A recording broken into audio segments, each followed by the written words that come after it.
Muy buenas noches. Son las 19:01 de este sábado 28 de marzo de 2020. Estamos en la Ciudad de México, en el Palacio Nacional, y esta es la conferencia de prensa diaria sobre la situación del nuevo coronavirus, la epidemia de COVID en el mundo y en México. En esta ocasión queremos compartir un mensaje de especial importancia para que la sociedad pueda tener una noción clara e inconfundible del momento de oportunidad que vivimos y de los riesgos que implicaría el desaprovecharlo. Por esta razón, en esta ocasión, quienes somos voceros técnicos estamos acompañados y respaldados por los funcionarios del más alto nivel del Gobierno federal en el campo específico de responsabilidad.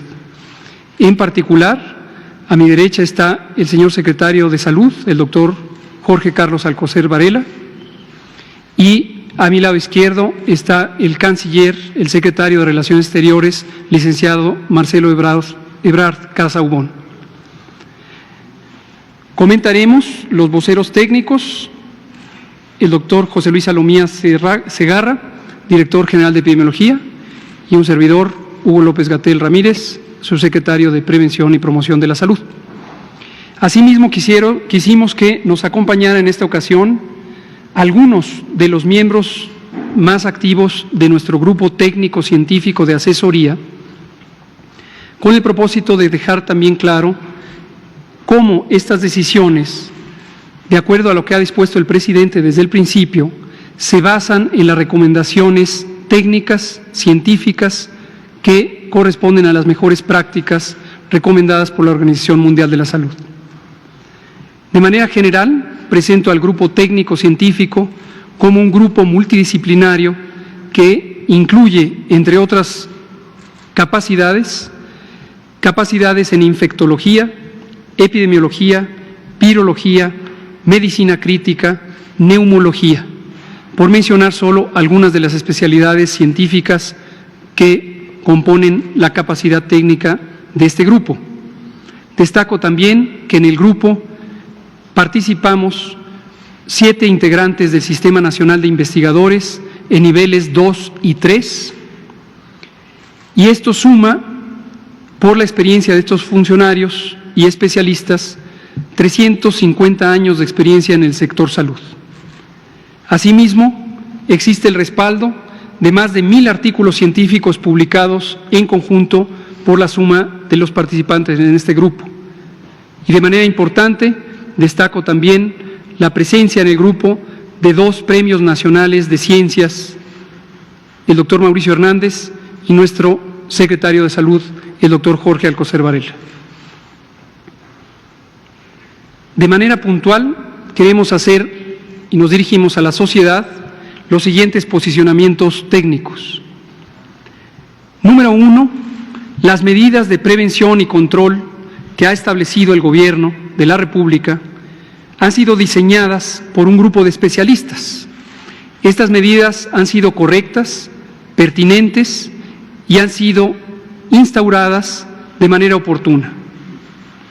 Todas estas medidas se basan en evidencia científica y corresponden con las mejores prácticas recomendadas por la Organización Mundial de la Salud. Estas medidas se han comunicado reiteradamente y se han sustentado en el marco legal de nuestro país para formularlas a través de acuerdos y decretos del más alto nivel.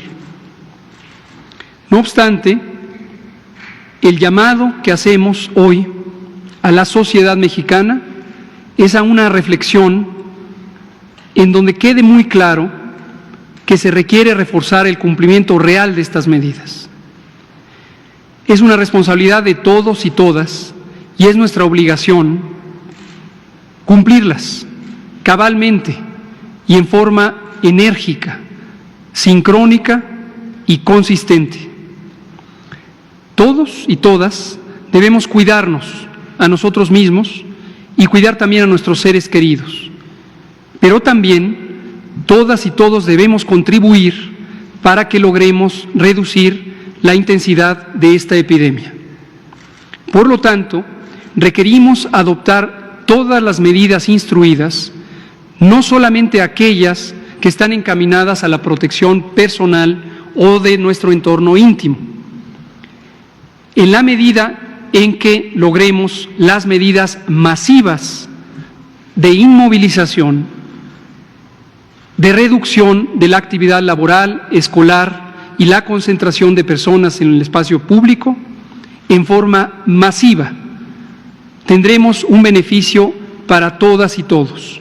Y el beneficio necesario, imprescindible, impostergable, es reducir la velocidad de transmisión de este virus.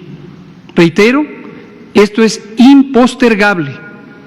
Es nuestra última oportunidad de hacerlo y hacerlo ya. Y esto requiere que de manera masiva nos restringamos y nos quedemos en casa. Por eso decimos directamente a la sociedad, a todos y cada uno de los miembros de esta República, quédate en casa, quédate en casa, quédate en casa, porque si lo haces tú y lo hacemos todos, es la única manera de reducir la transmisión de este virus. Quiero mostrarles la gráfica de los datos actuales del comportamiento epidémico de esta enfermedad COVID-19. Lo que podemos ver en la gráfica, y me voy a permitir ponerme de pie como hago en otras ocasiones, se compara con la situación que han vivido otros países y situación que no queremos vivir, ni el gobierno ni la sociedad. Nadie quiere vivir esa situación, porque esa situación, llegado el punto, es incontenible. Es incontenible. Aquí se ve, como lo hemos explicado en repetidas ocasiones, las curvas epidémicas, los casos acumulados, la cantidad de enfermos que se han reportado en 5 países: España, Italia, Francia, Alemania y Estados Unidos. Y las hemos comparado insistentemente con la situación de oportunidad que vive México. Las curvas de esos países están en estos colores y hemos destacado el punto en el tiempo que marca el momento de oportunidad, el último momento de oportunidad. Y es este punto en donde la curva pasa de ser un momento de transmisión lenta para ser un momento de transmisión extremadamente acelerado. Ese punto está marcado por esta línea punteada. El 23 de marzo, México se encontraba exactamente en ese punto. Hoy lo hemos rebasado. Hoy lo hemos rebasado. Y como se muestra en la siguiente gráfica, estamos ya en un periodo de aumento acelerado, exponencial, en el número diario de casos. Día con día vemos cómo desde la segunda semana de marzo existe un crecimiento acelerado de la cantidad de casos diarios. Hasta hoy no hemos rebasado los 1,000 casos registrados. Aunque el crecimiento es muy acelerado, todavía tenemos la oportunidad de frenar, mas no de eliminar, pero sí de frenar la transmisión de este virus. Reitero, para que quede muy claro, no es posible, ni aquí ni en ninguna parte del mundo, evitar la epidemia. No es posible. La vamos a tener en la fase 2, que ya estamos viviendo, y en la fase 3, que se avecina, y es la fase más difícil. Y esta fase difícil entraña, conlleva el peligro grande de que se saturen los hospitales. Y la saturación de hospitales con casos graves puede implicar el riesgo de que no sea posible atenderlos y tengamos muertes que de otra manera serían evitables. Regreso al mensaje enfático. La única manera de reducir hoy la transmisión es quedándonos en nuestras casas, en forma masiva, todas y todos, y durante un periodo estipulado ya de un mes. Retomo también, para que no haya confusión alguna, que esto no significa, como lo hemos dicho desde el principio, que se va a evitar que sigan aumentando los casos. Que quede muy claro, seguirán aumentando los casos y va a haber casos graves y va a haber muertes. Lo que se puede lograr es que se retarde la velocidad de contagios y que entonces, cuando lleguemos a la fase de máxima transmisión, que aún no ha llegado, pero inescapablemente llegará, los hospitales tengan suficientes camas para poder atender a los casos. Que quede claro la importancia de quedarnos en casa, la responsabilidad de todas y todos, en el gobierno, en el sector privado, en el sector social. Todas y todos, al mismo tiempo. Para que el potencial de estas medidas entonces se alcance plenamente, debemos reforzar su adopción de los sectores público, social y privado.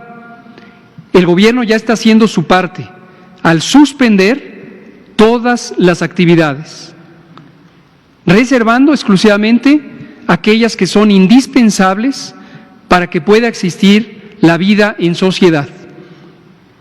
El abastecimiento de alimentos, el abastecimiento de agua, la energía, producción y comercialización de energía, el servicio de limpia, actividades realmente indispensables.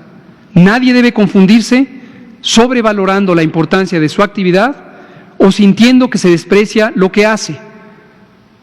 Lo importante es quedarnos en casa. Lo importante es reducir los contagios.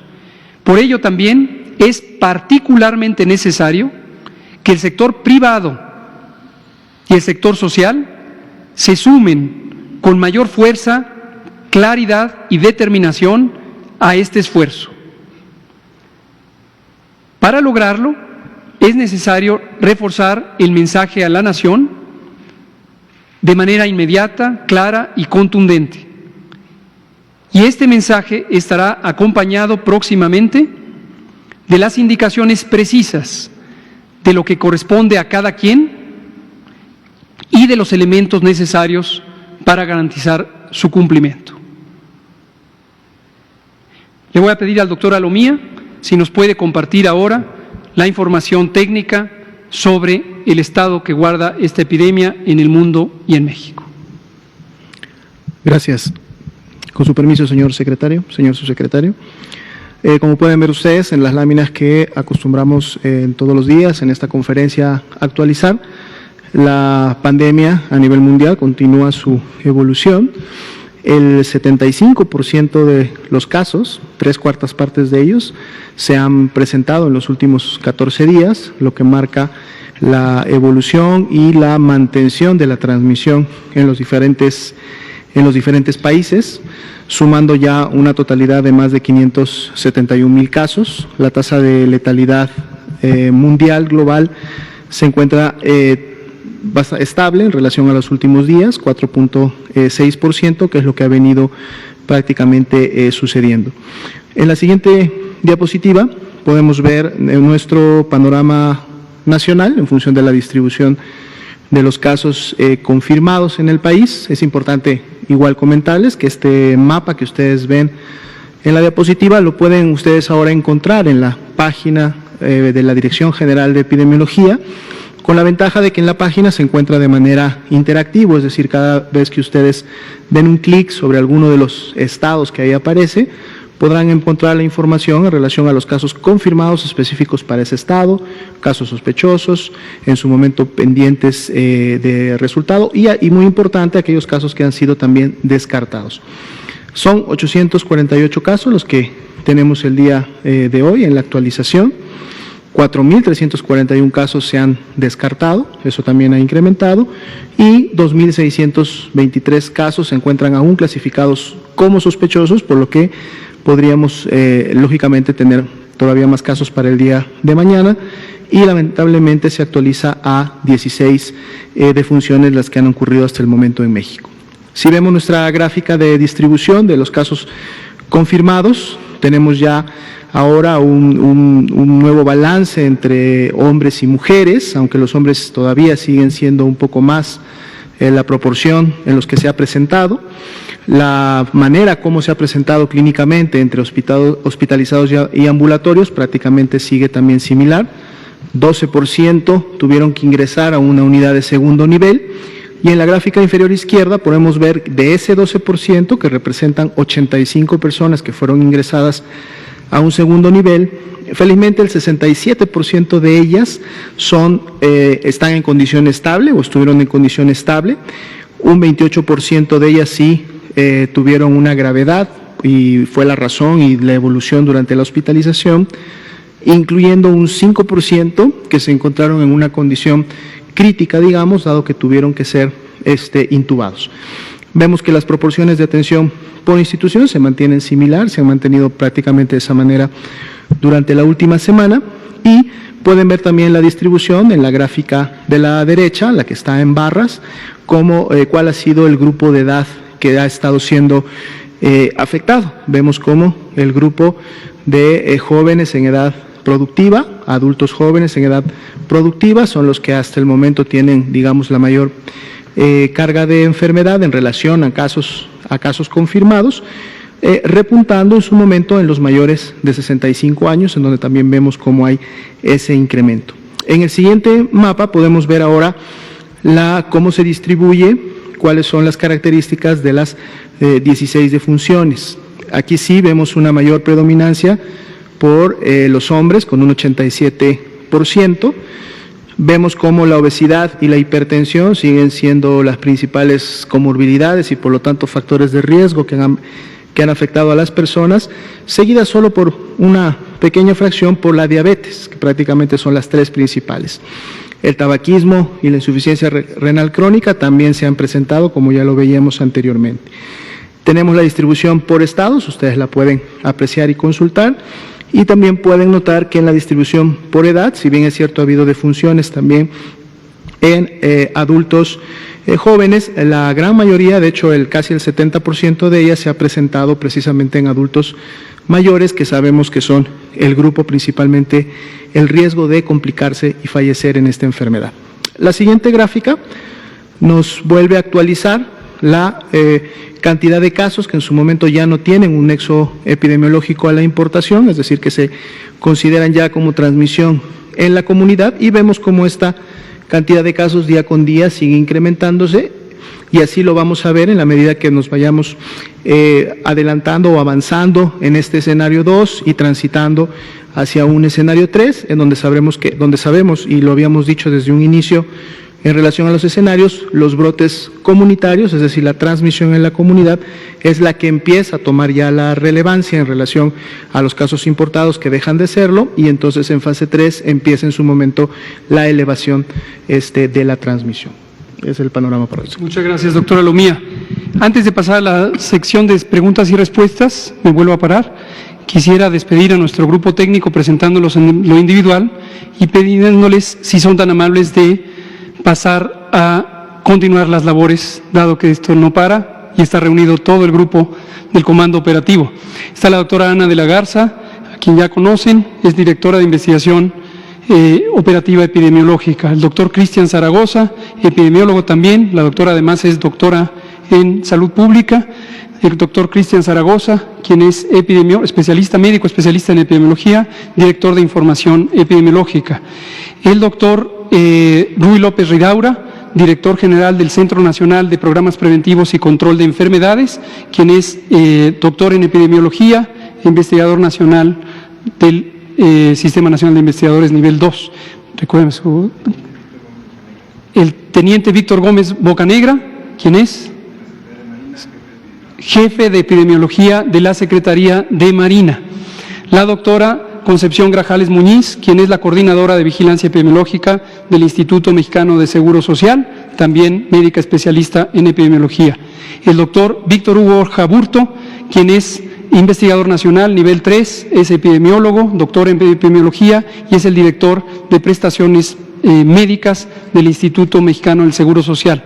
El doctor Mauricio Hernández Ávila, quien es investigador nacional nivel 3, doctor en epidemiología y director de prestaciones económicas y sociales del Instituto Mexicano del Seguro Social. Atrás, la doctora Aletze de la Torre Rosas, quien es directora general del Centro Nacional para la Prevención y Control del VIH-Sida, es médica internista, médica especialista en infectología y además maestra en salud pública y epidemiología. El doctor Ricardo Cortés Alcalá, quien es director general de promoción de la salud y además es médico especialista en epidemiología. La doctora Celia Puche Aranda, quien es directora del Centro de Investigación sobre Enfermedades Infecciosas del Instituto Nacional de Salud Pública, es también investigadora nacional nivel 2 y expresidenta de la Asociación Mexicana de Infectología y Microbiología Clínica. Y la doctora Espitia, quien es médica especialista en neumología del Instituto de Seguridad y Servicios Sociales para los Trabajadores del Estado y además es doctora en Políticas Públicas de Salud. Este es parte de nuestro grupo técnico. Trajimos a algunos de ellos que son muy representativos de los liderazgos del grupo científico y técnico. Allá en el comando operativo están reunidos muchos más y les pido respetuosamente si pueden retirarse para continuar con las labores mientras termine la conferencia de prensa. Muchas gracias.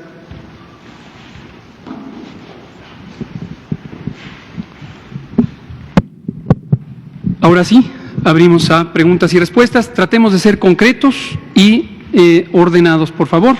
Vamos a empezar por la primera fila, los 4 en la primera fila, y nos seguimos en la siguiente fila. Por favor. Quiero preguntarles, hoy informó el gobernador de Hidalgo que dio positivo al coronavirus. El 18 de marzo estuvo presente en una conferencia mañanera con el presidente Andrés Manuel López Obrador.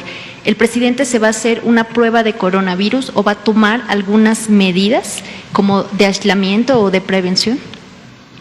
No aplica porque el periodo relevante de contagiosidad empieza en el caso de la persona afectada en el momento en que empieza a desarrollar síntomas. La probabilidad de que una persona en el periodo previo a los síntomas, es decir, el periodo de incubación, sea contagioso es muy bajo y además hacer la prueba en una persona cualquiera, sea el presidente o sea cualquier otro ser humano, tiene un rendimiento muy bajo en la medida en que la persona sea asintomática. Desde luego, si fuera el caso que el licenciado López Obrador tuviera síntomas, sería atendido como corresponde a cualquier otro ser humano.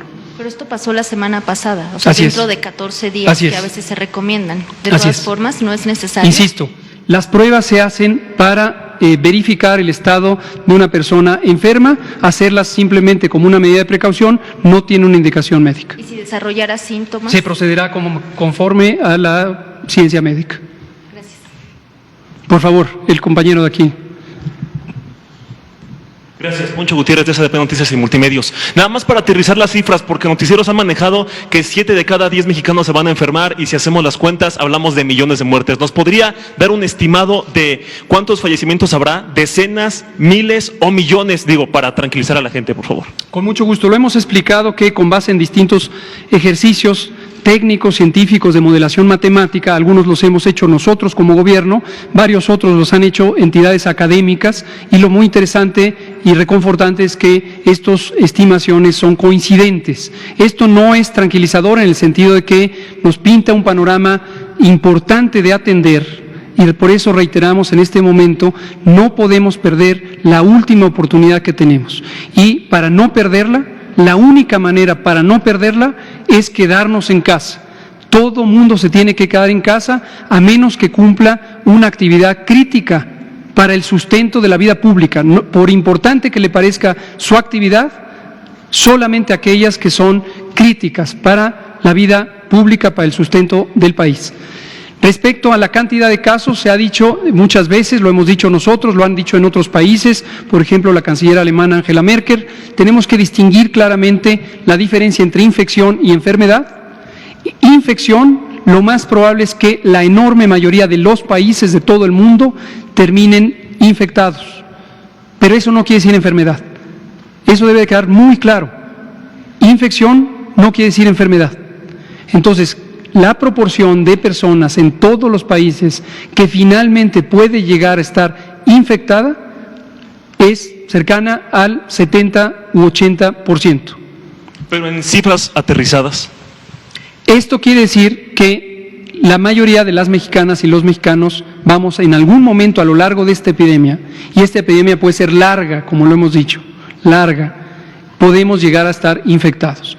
Las cifras concretas sobre las personas que van a tener enfermedad, las personas que van a necesitar atención, las personas que al necesitar atención van a tener enfermedad leve, moderada o grave, y desafortunadamente las cantidad de personas que pueden morir depende mucho de las intervenciones que hagamos. Por lo tanto, es estéril estar hablando de cada uno de los distintos escenarios, que solo causaríamos confusión. Lo que se sabe es que la mayoría de las personas van a estar infectadas y que de los que estén infectados, 8 de cada 10 van a tener una enfermedad leve, más o menos 1 a 2 de cada 10 van a tener una enfermedad suficientemente importante para ser hospitalizados, y menos del 5 al 6% van a necesitar atención en medicina crítica. Por favor. Doctor, gracias. Subsecretario, 2 preguntas concretas. Ha habido publicaciones respecto a las modificaciones de las cifras de fallecimientos por neumonía en México. Se ha dicho que habrían aumentado el número de casos en años anteriores para que la gente que desafortunadamente muere por COVID se cuente como neumonía y de esta forma pues se altere el promedio comparativo. ¿Es así o no es así? Necesitamos, digamos, claridad en estos momentos. Sobre todo ante el anuncio que nos hace. ¿Cuáles serían entonces, si no es así, estas cifras de 2018, 2019 y 2020 para tener muy claro cuántos mueren por neumonía y cuántos por COVID? Y lo segundo sería si se tiene la certeza de que las muertes que le han reportado o que les han reportado por neumonía no son realmente por COVID, y en qué se basaría esa certeza científicamente hablando, si nos puede hacer favor de responder. Con mucho gusto. Gracias por la pregunta, gracias, porque es muy importante para disipar campañas de desinformación deliberadas que han existido, específicamente la que ocurrió en las últimas 24 horas, en donde se empezó a inflar sin ninguna base de evidencia, la falsa idea, aquí le estoy respondiendo, la falsa idea de que el gobierno intenta modificar las cifras de neumonía o de cualquier otro padecimiento para ocultar la importancia de COVID. La falsa idea. Estas gráficas, me paro nuevamente, se llaman canal endémico. El canal endémico es una gráfica que utilizamos en epidemiología desde hace muchísimos años, es parte sustancial del Sistema Nacional de Vigilancia Epidemiológica, que representa lo que ha ocurrido en los últimos 7 años y lo que está ocurriendo en el año presente, y se va actualizando semana tras semana con la notificación de casos que proviene de más de 26,000 unidades de atención de salud de primero, segundo o tercer nivel, que representa la totalidad del Sistema Nacional de Salud y que están obligadas, de acuerdo a la Ley General de Salud, a notificar distintos padecimientos. En este caso, neumonías y bronconeumonías. Lo que se ve en la gráfica, para que todos lo tengamos claro, en la progresión de las semanas de todo un año, desde la semana 1 hasta la semana 52, el número de casos registrados de neumonías y bronconeumonías. Y esta es la gráfica nacional, y trajimos la de 3 estados, tenemos por supuesto la de 32 estados, también tenemos la de todos los municipios y las jurisdicciones. Esta es la nacional, y voy a mostrar la de 3 estados que fueron involucrados en esta campaña de desinformación que no tiene base de evidencia. Lo que se ve finalmente en los colores es cómo se ha comportado la notificación de neumonías y bronconeumonías en los últimos 7 años. Esto es el percentil 25, es decir, una cuarta parte de los 7 años existentes ha tenido esta cantidad de neumonías, bronconeumonías. Lo que está en la parte amarilla es lo que hay entre el 25% y el 50% de los números registrados en los últimos 7 años. Finalmente, lo que está en la parte alta de la zona amarilla y la parte alta de la zona roja es lo que representa entre el 50% y el 75% de lo ocurrido en los últimos 7 años. Y por último, la línea azul representa 2020. Son los registros en tiempo real, semana por semana, que generan 26,000 unidades de salud. Este registro, tal como se registra, se representa aquí. Y lo que se puede ver es la cantidad de neumonías y bronconeumonías a nivel nacional comparadas con lo ocurrido en los 7 años anteriores. Y podemos ver que se encuentra dentro de lo esperado, de hecho, por debajo de la cantidad esperada en 25% de los números, desde el inicio del año y hasta el momento actual.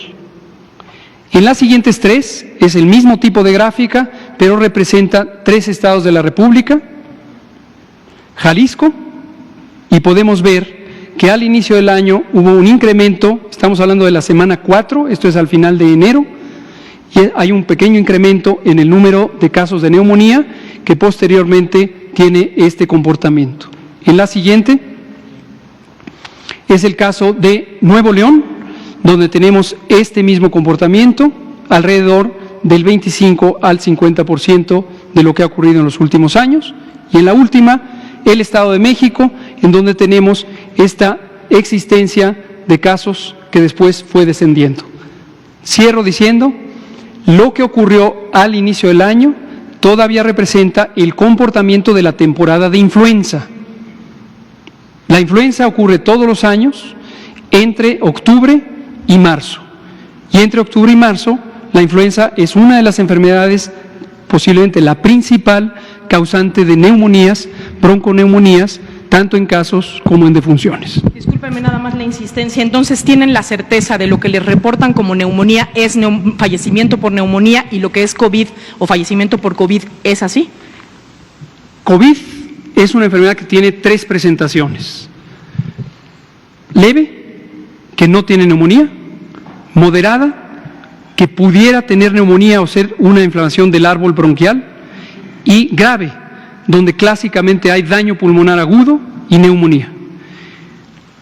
Son, por decirlo de otra manera, COVID es parte del mundo de las neumonías y por eso monitoreamos también esto, porque esto puede ser una señal indirecta de la existencia anormal de COVID.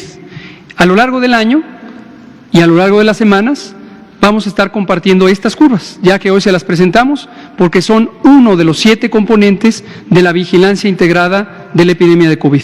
Entonces, la respuesta es clara, sí, efectivamente, las señales del Sistema Nacional de Vigilancia Epidemiológica consistentemente muestran que la idea de que hay un exceso de neumonías atípicas es falsa y de que no corresponde con el comportamiento de COVID. Y nada más, discúlpeme el atrevimiento y el aprovechar, pero para que me quede claro y poder transmitirlo así, es que la neumonía a lo mejor podría ser una complicación de alguien que padece COVID. Así lo he dicho, la neumonía es una de las manifestaciones clínicas que ocurrirá en el 5% aproximadamente, o en promedio, 5% de las personas que tengan COVID. ¿Y la tabla de fallecimientos aparecería como muerte por neumonía o muerte por COVID? Aparecería como muerte por COVID, por supuesto. Gracias, muy amable. De este lado, doctor Gatell, canciller, buenas noches también a la mesa. Carlos Guzmán de Aba Noticias, 3 preguntas muy rápidas. La primera, si nos puede decir si este llamado que hace a quedarse en casa por un mes va a implicar el mover la fecha de regreso posible de los niños a la escuela que está planteada para el 20 de abril. La segunda, que nos hable un poquito de la cuestión, números de cómo va el reclutamiento de médicos, especialistas, enfermeras, y si en dado caso de que no se cumpla el número de especialistas, se puede abrir a enfermeras generales, a otro tipo de especialistas para poder cubrir y capacitarlas antes de que comience todo esto. Y para el canciller Marcelo Ebrard, si nos puede hablar un poquito de cómo va la cuestión de repatriados, especialmente del caso de una peruana que está, bueno, una mexicana que está en Perú, y también de los argentinos. Gracias. Muchas gracias. Sus preguntas también son muy valiosas. Sobre el reclutamiento de personal médico, continúa, forma parte de la convocatoria inicial que ya estaba abierta para reclutar personal médico para el bienestar. En este caso la hemos enfocado mayormente a las especialidades médicas relevantes para la atención de COVID. Hasta el momento tenemos un progreso importante donde ha habido cerca de 2.500 presentaciones, es decir, personas especialistas en los campos relevantes que se han sumado a la convocatoria. No todos pueden ser incorporados debido a que los perfiles profesionales pudieran no ser los adecuados, y estaremos anunciando conforme ya se vayan concretando este reclutamiento. Muchas gracias también por eso. En fecha muy próxima, regreso a un asunto que ya conocen, pero para que todos lo tengan presente. El Consejo de Salubridad General, desde el 19 de marzo, se declaró en sesión permanente. Esto lo que nos permite es tener una agilidad inmediata para la convocatoria del Consejo y que el Consejo pueda ir revisando las decisiones mayores sobre las intervenciones de salud pública. En este momento, y para que lo recuerde la población, la medida masiva de distanciamiento social que se puede resumir con quédate en casa, es del 23 de marzo y hasta el 19 de abril. Sin embargo, como muy atinadamente usted señala, la medida puede estar sujeta a revisión para su ampliación, pero de momento no se ha tomado esa decisión. De momento está sujeta a una deliberación muy próxima del Consejo de Salubridad General. Si así se decidiera, lo anunciaremos oportunamente. Muchas gracias, buenas noches, colegas, señor secretario, señor subsecretario, señor director, amigas, amigos todos. Bueno, en primer lugar, sumarme al llamado que hace el doctor López-Gatell respecto a quedarnos en casa. Usted preguntó de qué va a depender los números o qué números. Solo añadiría, pues depende también de qué hagamos cada uno de nosotros. A mayor disciplina y contribución de cada uno de nosotros, mejor nos irá como país. Paso a contestarle a usted una pregunta. Se han repatriado poco más de 8,000 personas de muy diversos países, hemos venido informando día a día. Para ello hemos contado con el apoyo de las aerolíneas mexicanas, Interjet, Aeroméxico principalmente. Hemos contado con el respaldo del Instituto Nacional de Migración, que ha contratado vuelos especiales, como por ejemplo el que se hizo ahora a Cusco, Perú, donde había un grupo pues importante de mexicanas y mexicanos que quedaron ahí, digamos que atrapados por la disposición que se tomó por parte del gobierno de ese país hermano de cerrar sus fronteras. Entonces se quedaron sin ninguna alternativa. De manera que le diría yo que hemos contado también con el Instituto Nacional de Migración, y ahora se unió por disposición del señor Presidente de la República la Fuerza Aérea Mexicana, así como la Secretaría de Marina, también tiene su equipo aéreo, como ustedes saben, y también está participando. La Fuerza Aérea, por ejemplo, ha ido a Cuba a recoger mexicanas y mexicanos que estaban allá.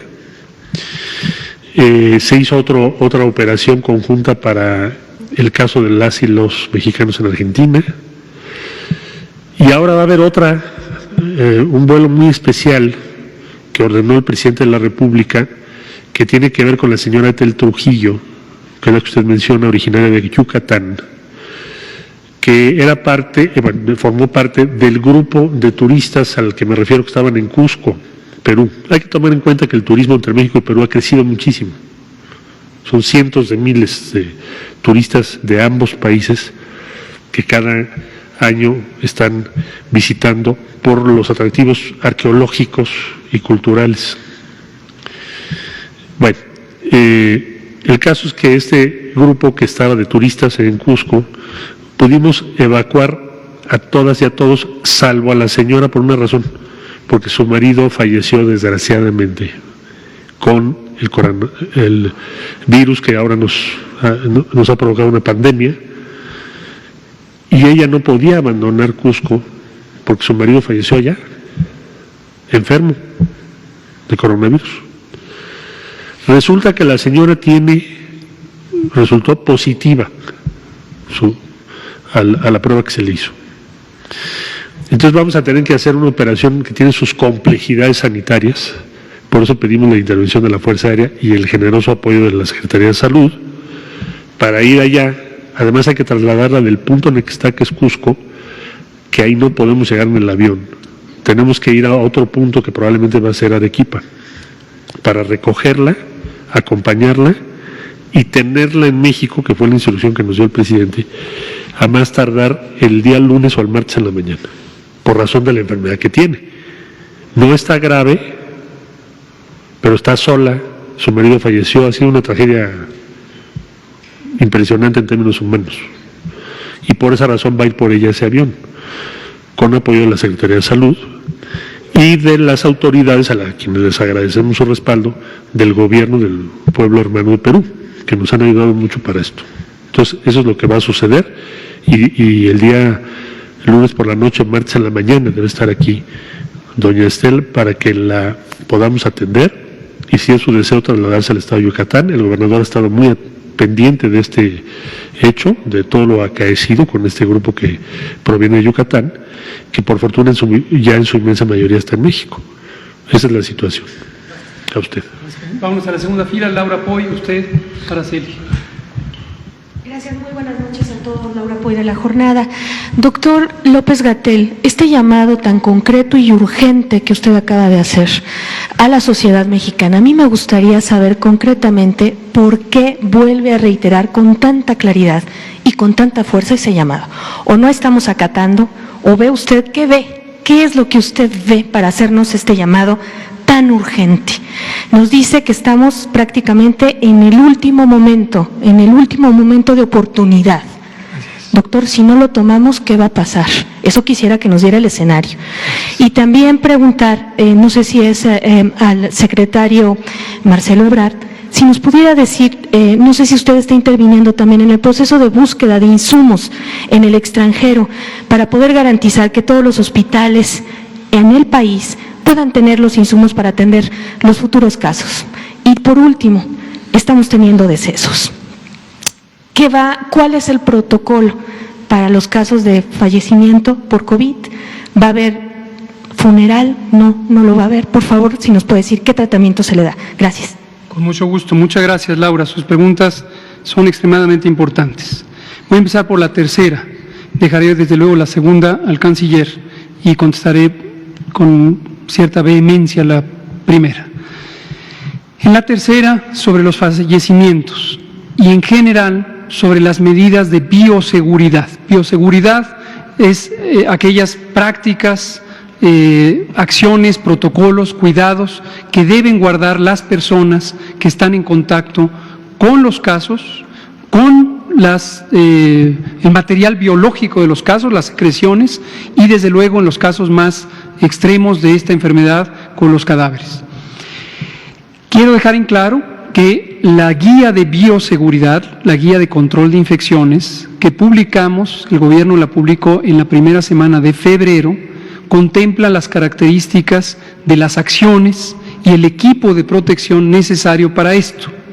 Y aquí sí doy una nota de tranquilidad, en el sentido de que a pesar de las imágenes que se ven en distintos medios de comunicación formales e informales, en donde se aprecia gente utilizando equipos de máxima contención, equipos de nivel de bioseguridad más alto, del nivel 4, como se clasifica técnicamente, y me refiero, para pronta identificación por parte del público, a estos trajes que son una suerte de pijama blanca, acompañados de una careta o incluso de una mascarilla completamente sellada. Esto no corresponde a la necesidad de bioseguridad para este virus. Este es un mensaje de tranquilidad. No corresponde para la contagiosidad y la virulencia de este virus utilizar este tipo de equipo. Lo que sí corresponde es lo siguiente: el personal de salud directamente en contacto con las personas infectadas o sospechosas de estar infectadas, es decir, no hace falta la confirmación para tener esta precaución, corresponde el uso de mascarillas N95, que son unas mascarillas blancas generalmente de la forma de una concha, que cubren completamente nariz y boca y sellan la vía respiratoria y la boca, acompañadas de gogles, de un material obviamente que permita la visualización, pero que sella completamente el espacio de los ojos. Esos dos elementos y el uso de guantes quirúrgicos convencionales, no tienen que ser guantes de otro tipo, es suficiente para garantizar la bioseguridad de la persona involucrada en los procedimientos más riesgosos de contacto con los pacientes. Y los procedimientos más riesgosos de contacto con los pacientes son específicamente la manipulación de la vía aérea, concretamente dos que son importantes en este caso: la toma de muestras de líquidos nasales y faríngeos, que se utiliza para tomar la muestra necesaria para el diagnóstico por laboratorio, y los procedimientos de intubación de los pacientes en las terapias intensivas. Entonces, noten ustedes que esto implica que es un nivel de bioseguridad considerablemente bajo, es decir, la peligrosidad para el contagio es baja, y que con este tipo de equipos es suficiente para garantizar la protección de los más cercanos al riesgo. Todas y todos los demás, en el campo de atención médica, no necesitan utilizar estos equipos, y mucho menos en la vía pública o la vía cotidiana. Vuelvo a decir, no se necesita ponerse un cubrebocas para circular por la vía pública, no solo porque es un desperdicio, sino porque no protege a la persona que quiere cuidarse de la infección. Puede ser útil como un complemento para reducir la posibilidad de que la persona enferma le transmita a los demás. Entonces, la persona enferma, en primer lugar, se debe quedar en casa. No necesita la prueba, no necesita el diagnóstico, se debe quedar en casa. Y en casa puede usar un cubrebocas para disminuir el riesgo de contagiar a sus familiares. Entonces, en la disposición y manejo de cadáveres se siguen los principios y las reglas estipuladas en el reglamento de la Ley General de Salud en materia de disposición de cadáveres, tejidos y componentes humanos, más lo que está estipulado en la Guía de Control de Infecciones. En resumen, no se necesitan procedimientos especiales, no se necesita incineración, se puede proceder con funerales convencionales, ¿sí? Vamos a ir muy rápido, me dicen que quedan 7 minutos con las últimas dos compañeras. Perdón, el canciller, disculpe usted, canciller. No, me preguntaba usted del abastecimiento, ¿no? Bueno, a ver, hago la explicación. El señor presidente de la República dispuso varias cosas al mismo tiempo. Primero, México es el 8º exportador de equipo médico del mundo. Y por tanto, la instrucción a la Secretaría de Economía y al equipo del gobierno fue, desde hace ya varios días, de reunirse con la industria que en México produce equipo médico que acabo de referir. Ese es un camino muy importante. ¿Podrá eso llevar a una reconversión de algunas actividades? No me corresponde a mí decirlo, pero la Secretaría de Economía seguramente, si se le invita a una de estas reuniones, podría informárselos a ustedes con el detalle del caso. Pero eso se está trabajando. Segundo camino, por supuesto, el tener la mayor posibilidad y el acceso a lo que ya se tiene en inventarios en México, que eso también se ha venido haciendo por las diferentes instituciones de salud y la Secretaría de Hacienda. Tercer camino, el que corresponde a la Cancillería, que es cuál: buscar en un mundo donde hay una sobredemanda y una cada vez más estrecha oferta, buscar aquellos insumos que son estratégicos o que son decisivos, como pueden ser, por ejemplo, los medicamentos o los compuestos de aquellos posibles medicamentos sujetos a prueba hoy en día por la Organización Mundial de la Salud, y que México debe participar en ellos desde ahora, porque esa es la instrucción que nos dio el presidente y lo está coordinando las autoridades de salud. Eso son decisiones estratégicas, eso hay que tomarlo ya, es lo que estamos haciendo todos los días, ya lo estamos haciendo. No me corresponde a mí tampoco darles el informe de esos protocolos, porque le corresponde a la Secretaría de Salud, pero la tarea de la Secretaría es traer esos insumos a como dé lugar, bueno, respetando la ley, por supuesto. pero si no, México se quedaría rezagado. Entonces lo estamos haciendo ahora. Por supuesto, también es nuestra obligación, acabamos de tener una llamada, como saben, con el grupo G20, los líderes de Estado, y el presidente de la República propuso que la Organización de las Naciones Unidas garantice que no se cometan, vamos a suponer que México dijese que tendríamos la potestad legal, de decir, toda la producción de equipo médico en México se queda en México. Pues con eso lo que haríamos es interrumpir toda la cadena de valor y producción en todo el mundo. Le voy a poner un ejemplo. Algunos de los medicamentos que vamos a necesitar tienen insumos de 3 o 4 países. Algunos otros que van a necesitar en el exterior tienen insumos y producción que solo hace México. Entonces, lo que está planteando el presidente de la República al mundo, y lo hizo ahora en el G20, lo vamos a hacer en la Organización de Naciones Unidas esta semana, es que la Organización de las Naciones Unidas tome las medidas necesarias para impedir que empiece una guerra entre los países a ver quién se queda con más equipamiento y medicamentos, porque lo que vamos a provocar, si permiten eso, es un colapso de la producción mundial. Por lo pronto, casi todos los días tenemos comunicación con los Estados Unidos y con Canadá, y también con los países de la Comunidad de Estados Latinoamericanos y Caribeños. Acabamos de tener la llamada, nos acompañó el doctor López-Gatell y otros colegas, el director de COFEPRIS, en fin. ¿Por qué? Bueno, además de decir, bueno, ¿qué? A ver, ¿alguien está usando pruebas? ¿Qué pruebas son? No, pero resulta que casi nadie. ¿Países europeos están usando pruebas? Pues no están autorizadas, en fin, o sí están autorizadas en algunos casos. ¿Qué tipo de pruebas?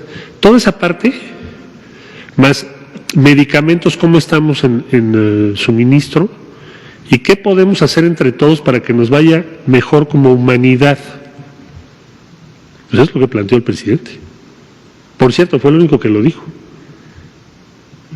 en la reunión del G20. Entonces, en eso estamos. Esa es la respuesta a su pregunta. Muchas gracias, canciller. No quiero perder la oportunidad de aprovechar la pregunta. ¿Qué vemos? Y por eso hacemos este llamado enérgico hoy. Lo que vemos es que las medidas de distanciamiento social, a las que hemos llamado Jornada Nacional de Sana Distancia, que necesitan ser aplicadas al mismo tiempo por todos y todas, no se están aplicando con el rigor necesario. Entonces vemos que se necesita que todas y todos en la sociedad, el sector social, el sector privado y desde luego también el sector público, lo hagan ya y lo hagan de manera enérgica. Quédate en casa. Es muy simple el mensaje. Quédate en casa.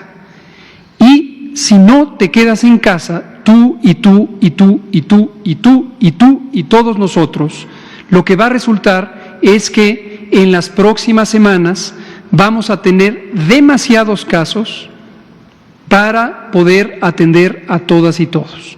Y eso va a llevar a desafortunados desenlaces sumamente indeseables. Entonces, lo que vemos y lo monitoreamos a través de la movilidad social, tenemos monitoreos específicos. Por ejemplo, en la Ciudad de México hay monitoreos específicos del tráfico, de los pasos peatonales, de la movilidad en plazas públicas. Estos son monitoreos formales que nos permiten medir si la gente está en casa o está en la vía pública. Y vemos que no, vemos que solo hubo una reducción aproximadamente menor al 30%, a pesar de que hay una disposición gubernamental del gobierno federal que aplica a todas y todos, al sector público, al privado y al social, y que hay una segunda serie de disposiciones que corresponden al gobierno de la Ciudad de México. Y a pesar de ello, vemos todavía demasiada movilidad. Los efectos positivos de esta medida los vamos a ver en las semanas por venir, no ahorita. Es para prevenir lo que va a ocurrir en las siguientes pocas semanas. Pero hay que ejercerlo ahorita, porque si llegamos a tener demasiados casos, como le ocurrió a los países que hemos mencionado, ya no se puede parar la epidemia. Entonces es ahora. Cabe una pregunta más por el tiempo y va a tener que ser usted, y si da tiempo, Araceli, por favor. Gracias, buenas noches, Fanny Miranda de Milenio. Ante esta respuesta de la ciudadanía, como ya nos comenta, todavía la gente está en la calle, se está pensando en implementar medidas más severas para que realmente se mantengan en su casa. Eso es por un lado, y para el canciller, hay ciudadanos en otras partes del mundo, se está pensando también en repatriarlos y cuáles serían los factores que se tomarían en cuenta para ello. Y ya por último, si me da tiempo, tenía usted aquí a los funcionarios de este comité técnico, preguntarle cuánto se está invirtiendo en materia de ciencia para las innovaciones, para buscar los tratamientos contra el coronavirus y qué instituciones lo están haciendo, cuántos programas, cuántos protocolos de investigación se están planeando ya. Cómo no, la última se la contesto rápido, no tengo el dato. El Consejo Nacional de Ciencia y Tecnología está participando en la promoción de la colaboración científica a nivel nacional e internacional para que nos sumemos a los distintos protocolos de innovación científica y tecnológica. Pero con gusto lo preparamos el dato y se lo traemos. Sobre la primera pregunta, y la otra desde luego es para el canciller, lo que estamos identificando es que tenemos grandes oportunidades para tener un pueblo responsable, un pueblo activo, y celebramos y respetamos y agradecemos a todas y aquellas personas y organizaciones o instancias gubernamentales, incluidos los gobiernos estatales, que han tomado acciones responsables, acciones decididas. Entonces, el sentimiento público es que se necesita hacer algo, pero decimos con claridad, ese algo lo tenemos que hacer todos, todas. No nos esperemos a que nos venga del gobierno. No es deseable en el manejo de una epidemia llegar a situaciones extremas como las que hoy vemos en Europa, donde se declaran formalmente estados de excepción y se suspenden las garantías constitucionales y se usa la fuerza pública para reforzar las medidas de salud pública. No es deseable. Entonces, hacemos un llamado enérgico, enfático, inconfundible a quedarnos en casa, todas y todos. Es la mejor vía que voluntariamente, conscientemente, decidamos quedarnos en casa, todas y todos al mismo tiempo. Canciller. Todas las posibilidades están y el marco legal de México lo contempla, pero quisiéramos no llegar a ese punto, porque además si llegamos a ese punto es porque es demasiado tarde. Entonces tenemos que actuar ya. Canciller, por favor. ¿Cuál es el criterio que hemos seguido hasta ahora? Bueno, primero se utilizaron líneas aéreas, intercambios, porque se quedaron extranjeros en nuestro país que necesitaban regresar a un país y entonces los mexicanos en aquel país se hicieron convenios. Conforme se han ido cerrando los vuelos, para darnos una idea, hay una reducción agregada de vuelos en el mundo de más del 70% en este momento. Es decir, hay países donde ya no puedes llegar. Una cosa es reducción de vuelos y otra cosa es cierre de fronteras. Hay países que no puedes volar. Perú, no puedes. Y como Perú, otros países. Entonces, el criterio es primero, ya se cerraron las posibilidades de las líneas aéreas, ya no podemos llegar vía charters, entonces ya lo único que nos queda es llegar por vía Fuerza Aérea Mexicana o Secretaría de Marina. ¿Cuántos mexicanos y mexicanos hay? Y desde luego, si podemos técnicamente tener la autorización para aterrizar, porque hay países que nos han dicho que no, por las razones, no lo haría porque lo pueden tomar, pero le diría a usted que hay varios países del mundo ya no podemos aterrizar, porque es una disposición de cierre total. Entonces, la gran mayoría de estos más de 8,000 mexicanas y mexicanos se ha logrado. Esa es otra de las razones por las cuales México no suspendió vuelos de manera unilateral, porque se hubieran quedado los mexicanos varados en Europa y en otros países, probablemente varias decenas, si no es que cientos de miles. Entonces, la política de lo que acabo de describir, más lo que México ha hecho, ha permitido que regresen a nuestro país la inmensa mayoría. En eso vamos. Señor secretario de Salud, señor canciller, agradecemos mucho su apoyo, su orientación, su respaldo a los técnicos que estamos operando esto. Muchas gracias. Aquí terminamos.